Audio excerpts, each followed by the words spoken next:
आपका ही है, ठीक है। एक और गुड़िया रह गई है, ये आपकी वो है, ठीक है।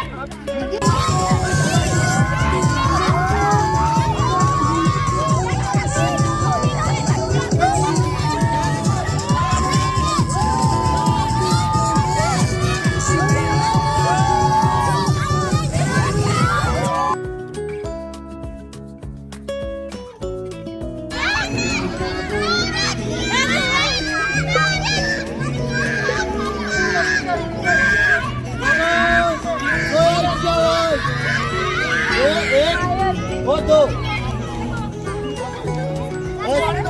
आने दो बहुत बढ़िया, आए शाबाश मेरा बच्चा, वेरी गुड, ठीक है। यहाँ से अपने आप को बताना है, बाकी सेकंड आपकी स्ट्रेटजी कोई नहीं है और आपको पूरा जो कोर्स है वो पहले ही बता दें, ठीक है। ओके, पहले अपनी टीम को ना चार्ज भरो, अपनी टीम में चार्ज भरो पहले।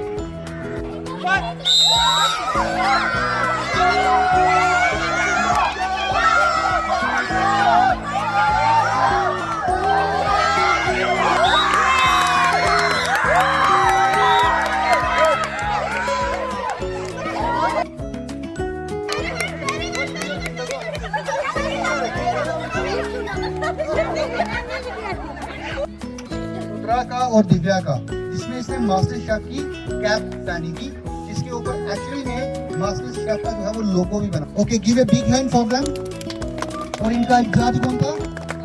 उपासना मैम और Gaurav sir. Give a big hand for Upasana ma'am and Gaurav sir. Sit down. तो बच्चों ने बात भी नहीं करती थी क्लास में और यहाँ पे ये समझ के हमें बहुत ज्यादा इंटरेस्ट